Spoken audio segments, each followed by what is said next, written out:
नमस्कार दोस्तों, 85 तक चैनल में आप सभी का स्वागत है। दोस्तों, आज जगदीशपुर विधानसभा वारिसगंज में बाबा साहब की मूर्ति अनावरण था और आज यहां पर माननीय सुरेश पासी जी भी आए थे और साथ में जो है सामाजिक कार्यकर्ता हैं और हम इनसे जानेंगे कि सर आप यहां पर किस लिए थे।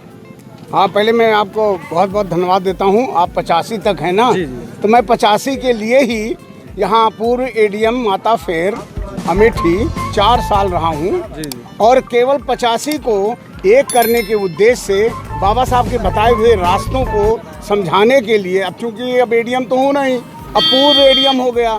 पूर्व एडीएम हो जाने के बाद बात खत्म हो जाती है, इसलिए आज घर घर जाकर, डोर डोर जाकर के, सभाओं में जाकर, नुक्कड़ सभाओं में जाकर के, गली कूचों में जाकर ये समझाने का प्रयास कर रहा हूँ कि अगर बाबा साहब के बताए हुए रास्ते पर हमारे 85% जाग गए तो फिर से सत्ता उनके हाथ में आ जाएगी और जो हम लोग गुलामी के जीवन की तरफ बढ़ रहे हैं, जो संविधान के साथ खतरा हो रहा है, वो खतरा टल जाएगा। सर, वर्तमान समय में आज बहुजनों की क्या स्थिति है, सही है कि गड़बड़ हो गई है?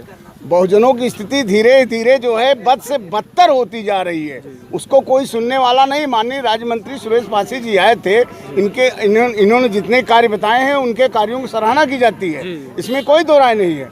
लेकिन इससे केवल एक क्षेत्र से, एक विधानसभा से या एक तरफ से कुछ विकास हो जाने से बहुजनों का उद्धार नहीं होने वाला है। बहुजनों को उद्धार जो है बाबा साहब के बताए हुए रास्ते पे चलने पर ही होने वाला है। सर, वास्तव में सवाल ये है कि समाज जो है आज 75 साल से ऊपर हो रहा है आज़ादी को, फिर भी वो अपने समाज को, लोगों को न चुनकर प्रतिनिधि को चुन रहा है और जहाँ पर बाबा साहब द्वारा दिया गया आरक्षण है वहाँ पर भी प्रतिनिधि ही काबिज होकर जो है समाज को डील कर रहे हैं। इस पर समाज को क्या संदेश देंगे? एकदम सही, आप जो है बिल्कुल सही कह रहे हैं गुलभास्कर जी। मैं आपसे बता दे रहा हूँ, ये स्थिति बहुत ही खराब होती जा रही है। जो बाबा साहब ने कई बार कहा होगा, जो है जब उन्होंने सेपरेट इलेक्टोरेट की मांग की थी, जब पूना पैक्ट हुआ था, जो नहीं हो पाया, जब जो ज्वाइंट इलेक्टोरेट ही मिल गया, तभी उन्होंने कह दिया था कि अब मैं जो है क्या करूं, जो है ये समाज के जितने भी लोग चुन के आएंगे उसमें भी ये भड़वे और दलाल आएंगे जो समाज का उद्धार न करके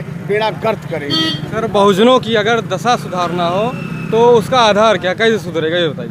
बहुजनों की दशा सुधारने के लिए जैसे कबीर जी के आश्रम में उनके दर्शन को अपनाने के लिए पूरा समाज एक हो गया है। जब तक ये पूरा समाज, जैसे आज की डेट में भले ही पासी समाज के लोग ज़्यादा हों, जब तक इस तरह से सब एक होकर के एक मंच पे नहीं आएंगे तब तक बहुजनों का उद्धार नहीं होगा। सर, बहुजन समाज देखने पर तो लगता है कि सामाजिक तौर पर एक हो रहा है, लेकिन राजनीतिक तौर पर टुकड़ों में बट रहा है। पहले ही बता दिया कि बाबा साहब ने यही कहा था कि सेपरेट इलेक्टोरेट नहीं मिला है, जो ज्वाइंट इलेक्टोरेट मिला है, इससे भड़वे दलाल पैदा होंगे। ये स्थिति जब सब लोग जान जाएंगे, वो जो अपना एका बना लेंगे, तो ऑलरेडी अपने आप सुधार हो जाएगा और सबका विकास हो जाएगा। बहुत बहुत धन्यवाद सर।